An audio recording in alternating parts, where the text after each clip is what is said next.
తూర్పుగోదావరి జిల్లా నిడదవోలు జగనన్న కాలనీని జల్లెడ పట్టేసిన పోలీసులు. కార్డన్ అండ్ సర్చ్ పేరిట పోలీసుల ఆకస్మిక తనిఖీలు. ఒక్కసారిగా పోలీసులు చుట్టుముట్టడంతో ఉలిక్కిపడ్డ జగనన్న కాలనీ వాసులు. సరైన గుర్తింపు పత్రాలు లేని 23 వాహనాలను సీజ్ చేసిన పోలీసులు. అనుమానాస్పద వ్యక్తులపై ఆరా తీస్తున్న పోలీసులు. ఒక సిఐ, 7 ఎస్ఐలు, 3 ట్రైనీ ఎస్ఐలు, 50 మంది సిబ్బందితో ఇంటింటికి తిరుగుతూ ఆకస్మిక తనిఖీలు. గంజాయి, సారా, మాదక ద్రవ్యాలు, పేకాట, కోడి పందాలు, వ్యభిచారం వంటి అసాంఘిక కార్యక్రమాలకు చెక్కు పెట్టే దిశగా పోలీసుల అడుగులు. కార్డన్ అండ్ సర్చ్లో భాగంగా అడుగడుగునా పోలీసుల తనిఖీలు. గుర్తింపు పత్రాలు చూపని 23 వాహనాలను సీజ్ చేసిన నిడదవోలు పోలీసులు. Welcome to news hunt Nidadavolu. Thurpu Godavari జిల్లా నిడదవోలు జగనన్న కాలనీలో కార్డన్ అండ్ సర్చ్ నిర్వహించారు. జగనన్న కాలనీలో తెల్లవారుజామునే పోలీసులు సోదాలు చేపట్టారు.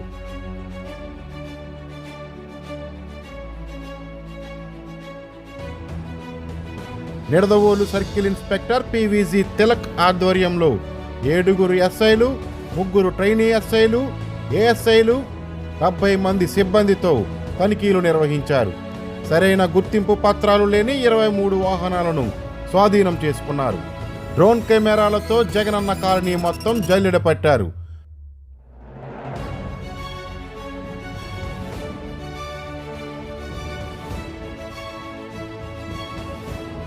కార్డన్ అండ్ సర్చ్ పేరిట పోలీసులు నిర్వహించిన ఆకస్మిక తనిఖీలకు జగనన్న కాలనీ వాసులు ఒక్కసారిగా ఉలిక్కిపడ్డారు. ఇంటింటికి తిరుగుతూ అనుమానాస్పద వ్యక్తులపై ఆరా తీశారు. గంజాయి, సారా, మాదక ద్రవ్యాలు, పేకాట, కోడి పందాలు, వ్యభిచారం వంటి అసాంఘిక కార్యక్రమాలకు చెక్కు పెట్టే దిశగా పోలీసులు అడుగులు వేశారు.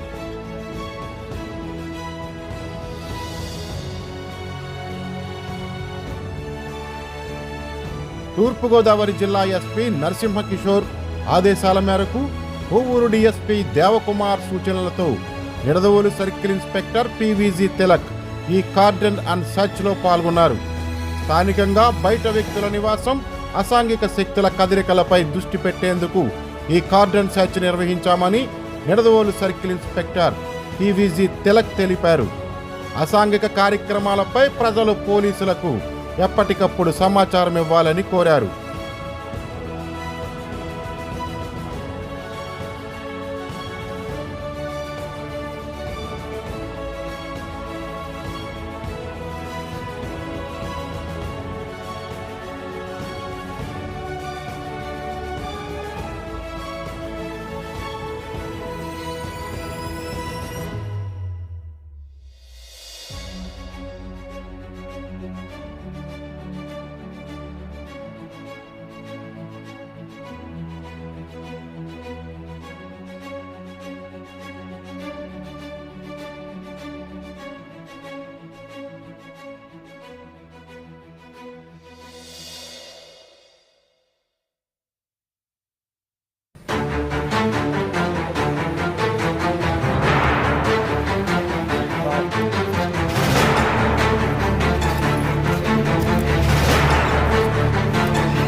మీ టీంలో అందరూ వచ్చారా?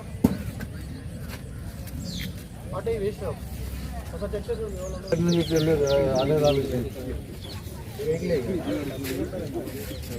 బాబు బాగా చేశారండి అంతా కూడా. మ్యాక్సిమం నెంబర్ ఆఫ్ వెహికల్స్ అన్నీ కూడా తీసుకొచ్చారు. అన్నీ ఒకసారి వెరిఫై చేసి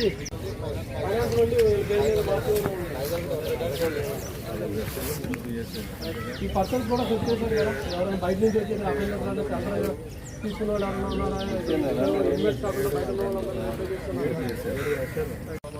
కాగళ్ళు 4 పోలీస్ స్టేషన్ వెళ్ళిపోండి. మన సమిష్టిలోని నెరవేరు మాత్రం పార్టీ సౌదాల్. Thank you thank you. Jagan ఒకసారి చూసుకోండి వాళ్ళ వెహికల్స్ పంపించారు.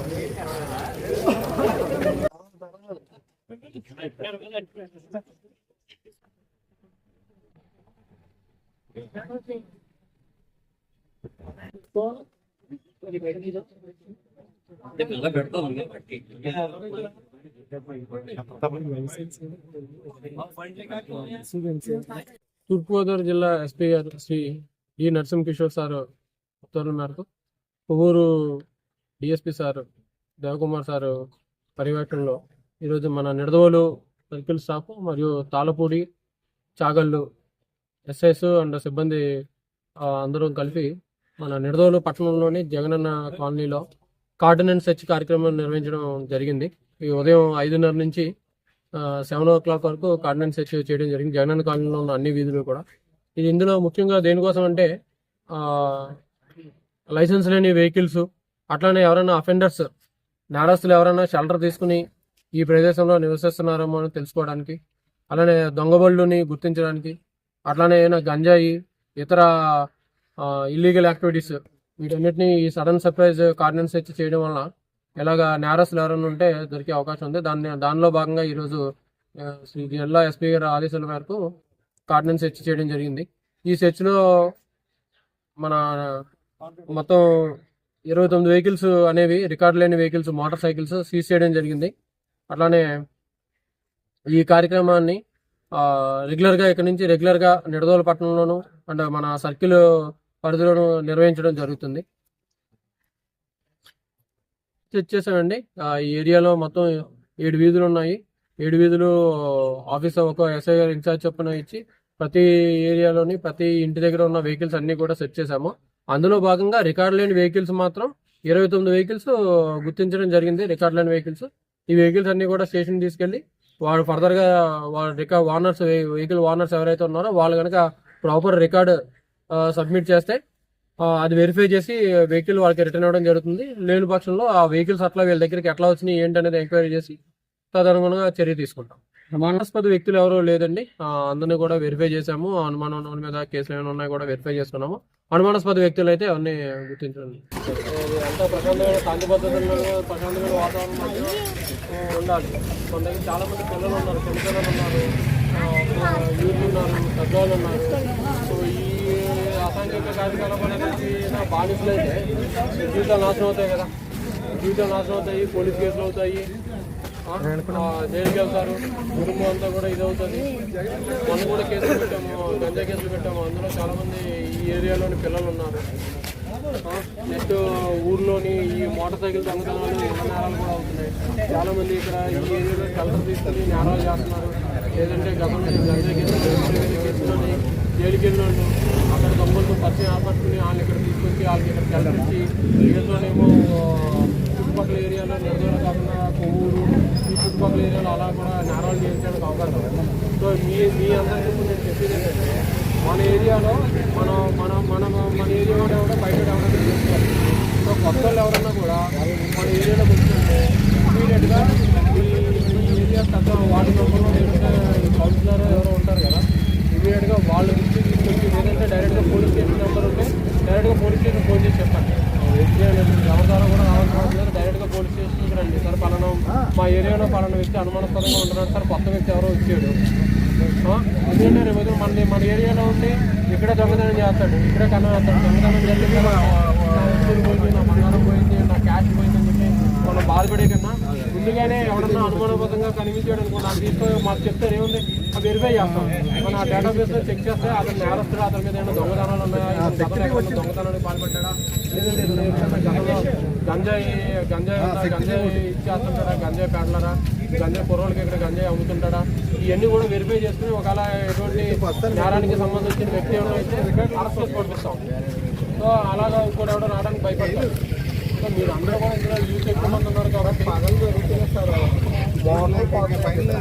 పెట్రోల్ పోతుందండి బండ్లు తెల్లారిగా నైట్ అంటే మేము అందరం పడుకుంటాం. పగల అనుకుంటే అవుతున్నాం మేము ఇన్ఫర్మేషన్ ఇస్తాం సార్. నైట్ అనేది జరుగుతున్నాయి. ఎవరు చేస్తారు, ఎక్కడ వాళ్ళు చేస్తారు, లేదంటే చుట్టుపక్కల ఇక్కడ మన దగ్గర వాళ్ళు ఎవరైనా చేస్తారు. ఇప్పుడు దొంగతనం చేసినప్పుడు రాత్రిపూట చేస్తాడు, కానీ అక్కడ ఆ ఇంట్లో ఎవరు లేరు, లేదంటే అక్కడ బళ్ళు ఉన్నాయి, అక్కడ లేదంటే మోటార్ ఉందని ఎప్పుడు చూసుకుంటాడు, అక్కడ కూడా చూసుకుంటాడు. సో ఎవడన్నా అందుకే అంటున్నా, ఏ టైంలో అన్నా మీకు రాత్రిపూటనే కాదు ఏ టైంలో అన్నా ఎవరైనా మీకు అనుమానాస్పదంగా కనిపిస్తే ఇమీడియట్గా పోలీస్ స్టేషన్కి సమాచారం ఇవ్వండి. ఖచ్చితంగా మేము ఆయన పట్టుకుని వెరిఫై చేసి ఆ దొంగోడో కాదో నిర్ధారించిన తర్వాత దాన్ని బట్టి మేము యాక్షన్ తీసుకుంటాం. ఖచ్చితంగా మీకు బస్సులు పోతున్నారా, ఈ ఏరియాలో ఉందమ్మా కాదు, ఇది ఉందా పాయింట్ బుక్ ఉందా,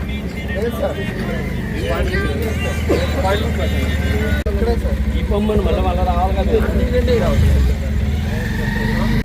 ఎవరైనా ఒకరు ముందుకు వచ్చి పల్లెల్లో రాజు మా ఇంటికి రావచ్చు ఖచ్చితంగా పాయింట్ పెడతాను. ఇక్కడ రాత్రి పోలీసు తిరగడం ఉన్నారు కొంచెం భయపడతారు పోలీసు.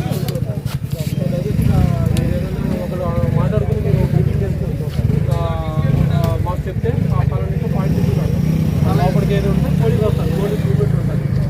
కేసులు అందరూ కూడా తెలుగు వాళ్ళు చదువుకున్న వాళ్ళు 18 నుంచి 15 నుంచి 22 సంవత్సరాల లోపు ఉన్న వాళ్ళు అందరూ కూడా.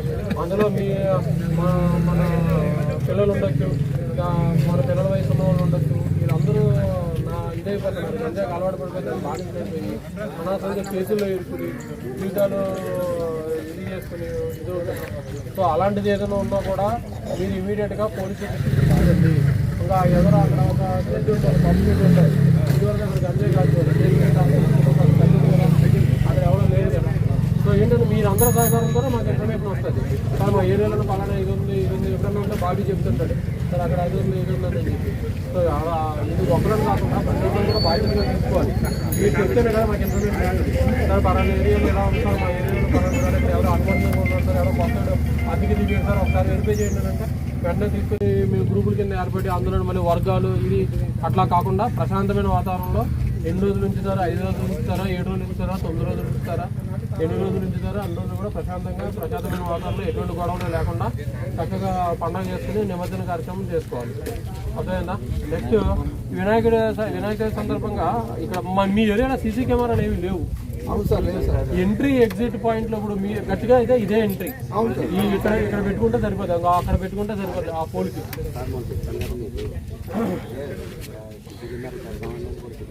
మీ అందరూ కలిసి ముందుకు వస్తే ఒక మీ ఏరియాలో ఒక 5 కెమెరాలు పెడితే ఎక్కడైతే మీరు అన్న ప్లేసులు ఉన్నాయో చూడండి, ఆ బస్సులు పెట్టుకునే ప్లేస్లోనో, ఆ పొలాలకు వెళ్ళే ప్లేస్లోనో, ఆ ప్లేస్లో మన సీసీ కెమెరాలు పెట్టుకుంటే ఇప్పుడు మన ఇంత నిడదవోలు పట్టణంలో మనం జనం చూస్తే 25,000 మంది 30,000 మంది జనాభా ఉన్నారు. మన ఉన్న పోలీసులు 10 మంది ఉంటారు. ఏంటంటే ఇప్పుడు దీంతో పాటు టెక్నాలజీ ఉపయోగించి కూడా మనం నేరాలు నివారించుకోవచ్చు. సో ఏంటంటే మనం మీరు అందరూ కలిసి ముందుకు వచ్చి ఒక 5-6 కెమెరాలు లాంటివి ఏమైనా పెట్టుకుంటే ఇంపార్టెంట్ జంక్షన్స్లో ఖచ్చితంగా ఇక్కడ పెట్టుకుంటే మనం ఎవరు వస్తున్నాడు ఎవడు వెళ్తున్నాడు అనేది తెలుస్తుంది. అట్లానే ఉన్న 4 వైపులా ఒక కెమెరాలు పెట్టుకుని జంక్షన్లో కెమెరాలు పెట్టుకుంటే కొంచెం అనుమానాస్పద వ్యక్తుల కథలకి మనం ఇది చేయొచ్చు. ఆ 5 కెమెరాలు పెట్టుకుని మన పోలీస్ స్టేషన్ కనెక్షన్ ఇచ్చుకుంటే ఇది అవుతుంది. బాగా ఒకసారి అది చూడండి, ఒకసారి మాట్లాడతాను. ఇక్కడ ఎంట్రన్స్ లోనే ఇంకోటి పెట్టుకుంటూ ఒక కెమెరా పెట్టండి. వినాయక దేవుడి విగ్రహం వైపు ఒక కెమెరా పెట్టండి, ఆ 2 విగ్రహాలకు కూడా కెమెరాలు పెట్టండి. సో ఏదైనా ఇన్ఫర్మేషన్ ఉంటే కుర్రోళ్ళు ముఖ్యంగా బాబు చెడు వేస్తున్నానికి బానిస అవ్వద్దు. ఎట్టి పరిస్థితుల్లోని ఈ గంజాయి దీనికి అలవాటు పడితే దాని నుంచి బయటకు రావడం చాలా కష్టం. నెక్స్ట్ గంజాయి గంజాయి ఒక 10 గ్రాములు గంజాయి ఉన్నా కూడా, మొన్న 10 గ్రాముల గంజాయి ఉన్న వాడి మీద కూడా చూడ కేసు పెట్టాం. గంజాయి అక్రమ రవాణా చేయడంతో పాటు గంజాయి కలిగి 10 గ్రాములు 5 గ్రాముల గంజాయి ఉన్నా కూడా NDPS కేసు పెట్టచ్చు. అంటే కొత్తగా ఇప్పుడు ఎవరన్నా గంజాయి అమ్ముతూ కనుక ఇదేనా ఉంటే వాళ్ళ ఆస్తులు, వాళ్ళ బిల్డింగ్లు కానీ, పొలాలు కానీ, స్థలాలు కానీ ఏమున్నా కూడా కొత్తగా NDPS అని అంటారు. దాని ప్రకారం మీ ఆస్తులన్నీ కూడా జప్తు చేయడం జరుగుతుంది. అదేవిధంగా సో ఎవరు కూడా దయచేసి గంజాయి జోలికి పోవద్దు, గంజాయి తాగొద్దు, గంజాయి తీసుకొచ్చి అక్రమ రవాణా చేయొద్దు. ఖచ్చితంగా వాళ్ళకైనా చట్ట ప్రకారం కఠినమైన చర్యలు తీసుకుంటారు. 10-15 సంవత్సరాలు ఖచ్చితంగా జైల్లో ఉంటారు. సో ఎవరన్నా గంజాయికి సంబంధించి కానీ ఇతరత్ర ఇల్లీగల్ యాక్టివిటీస్, ఈ ప్యాకెట్లు, కోడిపందాలు, ఈ గంజాయి, ఈ వ్యభిచారం, ఇలాంటి ఇల్లీగల్ యాక్టివిటీకి సంబంధించిన ఏదైనా ఇన్ఫర్మేషన్ మీకు తెలిస్తే ఇమీడియట్గా మనకెందుకులే అని చెప్పి వదిలేయద్దు. మనకెందుకులే అనుకుంటే రేపు పొద్దున ఆ గంజాయికి మనకెందుకులే అని చెప్పి వదిలేస్తే ఆడు మన ఇంట్లో కుర్రోడికి అలవాటు చేస్తాడు. ఏమవుతుంది, మన కుటుంబం నాశనం అవుతుంది. సో నాకెందుకు మనకెందుకులే, మనకు రాదు కదా అని ఎట్టి పరిస్థితుల్లో అనుకోవద్దండి. ఈ ప్రస్తుతం ఉన్న పరిస్థితుల్లో ఏదైనా కూడా మనకి ఇది అవ్వచ్చు. సో మనం ఏదైనా అబ్జర్వ్ చేసినట్టే ముందే మన పోలీసులకి సమాచారం ఇస్తే ఖచ్చితంగా దాని మీద యాక్షన్ తీసుకుంటే అలాంటి ఏం లేకుండా చేద్దాం. సరేనా? కెమెరాలు అయితే మాత్రం కంపల్సరీ ఒక కెమెరాలు పెట్టుకోండి, ఒక 5-6 కెమెరాలు పెట్టుకోండి. వినాయక చవితి మాత్రం ఎటువంటి గొడవలు లేకుండా ప్రశాంతమైన వాతావరణంలో వినాయక చవితి పండుగ చేసుకుంటామా, గొడవ ఏం లేకుండా. Right, thank you. ఇప్పుడు ఈ బళ్ళు ఎవరైతే